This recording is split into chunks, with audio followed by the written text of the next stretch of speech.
Lionel Messi is the most valuable footballer who has ever lived, and in more than 20 years of professional football, no club has ever paid a single euro to buy him. Not once. Say you ran a business and your single most valuable asset never once showed up as a purchase on the balance sheet. Would you trust that asset, or would you start to wonder if the price tag itself was the wrong way to think about him? Now imagine three of the richest football institutions on the planet owning that exact same asset, one after another. Barcelona had him, Paris Saint-Germain had him, Inter Miami has him now. One of those clubs ended up with over €1 billion in debt and a former president in a jail cell. One got two disappointing seasons and a stadium full of its own fans booing him. One turned a $585 million franchise into the most valuable club in its entire league in under 3 years. Same player, same market value on paper.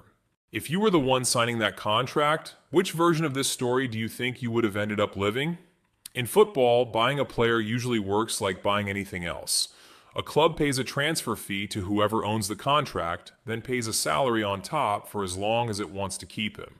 Neymar alone cost Paris Saint-Germain €222 million just to sign the paperwork before a single euro of wages went out the door.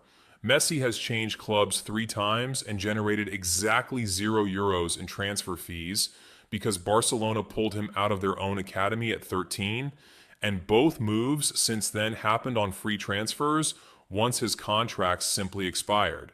So if nobody ever had to buy him, what exactly were these clubs paying for, and why did 2 out of 3 nearly drown trying to answer that question? Start with Barcelona, the club that built him.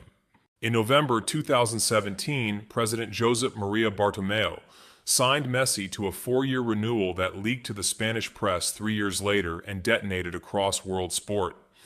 The deal was worth up to €555 million if every bonus was triggered.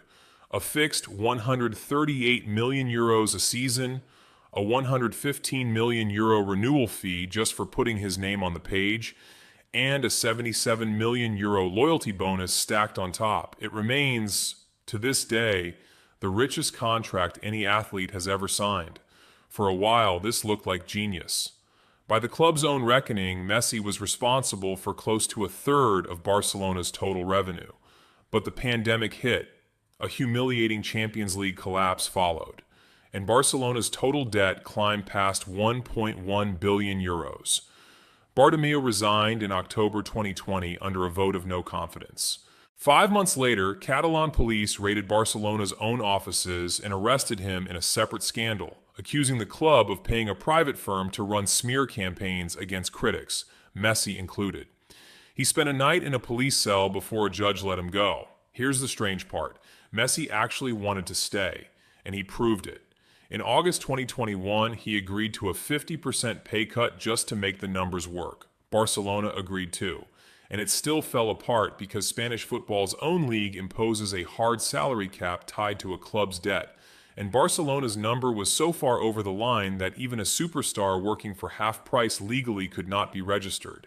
He cried at the farewell press conference. The only club he had ever played for couldn't keep him.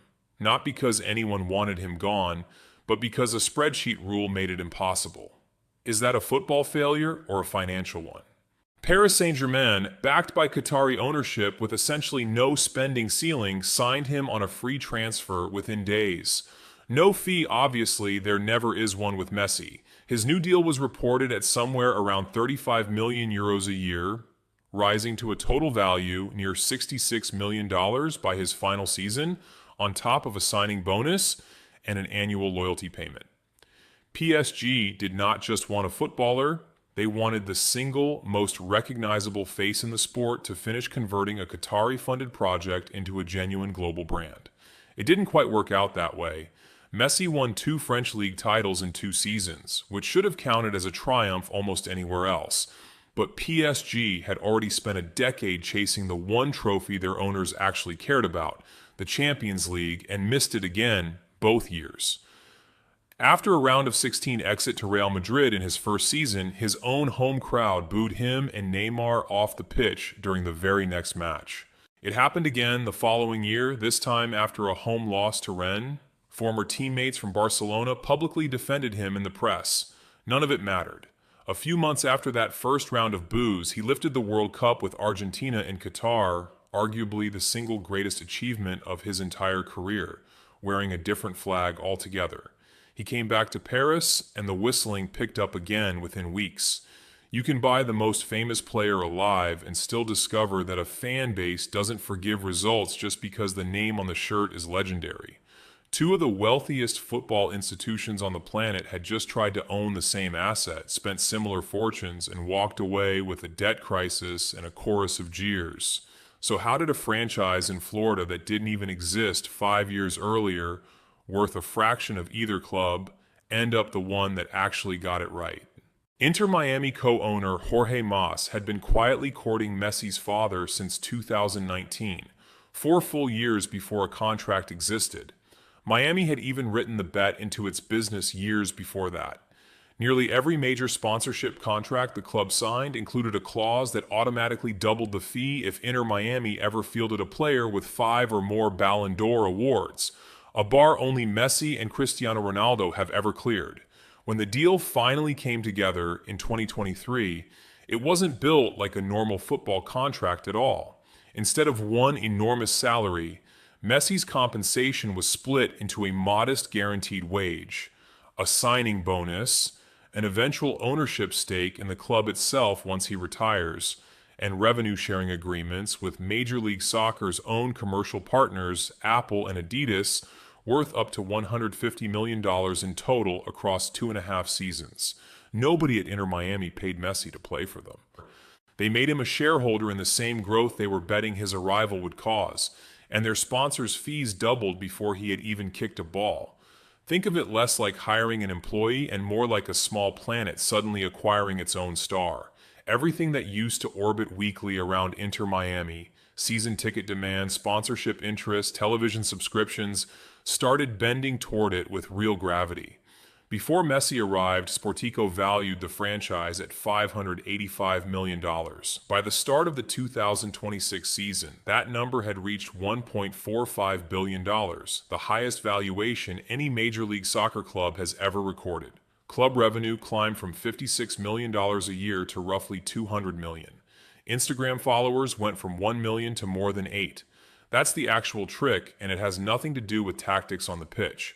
Barcelona and PSG both tried to buy Messi's output the way you buy inventory. Pay a price, extract the value, repeat every season until the money runs out. Inter Miami didn't buy his output at all. They handed him a slice of the balance sheet and let his presence inflate the whole company around him, the way a founder's equity works inside a startup rather than a factory wage. Run the two models side by side and the gap gets almost embarrassing. Scenario 1. Treat Messi as a wage expense the way Barcelona and Paris Saint-Germain both did. Barcelona's own brand value dropped an estimated 11%, worth about 137 million euros, the moment he walked out the door, stacked on top of a debt load that never dipped below $1 billion. PSG spent 2 seasons and well over $100 million combined in salary, signing fees, and loyalty bonuses, and still exited the Champions League early both years while their own supporters booed the investment. Scenario 2. Treat him as equity instead of an expense, the way Inter Miami did.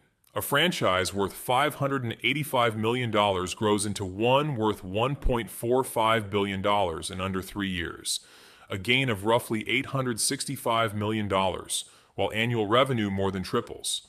Same man, arguably past his athletic peak by the time Miami signed him. 2 completely different financial universes decided entirely by which side of the contract someone thought he belonged on. Jorge Mas isn't a household name the way Messi is, but he's the one who actually understood the assignment. He started building the relationship in 2019 with no guarantee it would ever pay off, structured a 2023 deal that traded short-term cash for long-term ownership, and by 2026 found himself sitting on the most valuable club in Major League Soccer. A franchise that didn't exist until 2018, now worth more than several storied clubs in Europe. Josep Maria Bartomeu got there first and got almost everything else wrong. He signed the richest contract in the history of sport in 2017, betting that spending would always outrun the club's obligations. He resigned in disgrace in 2020. He was arrested at his own club's offices in 2021, spent a night in a holding cell, and left behind an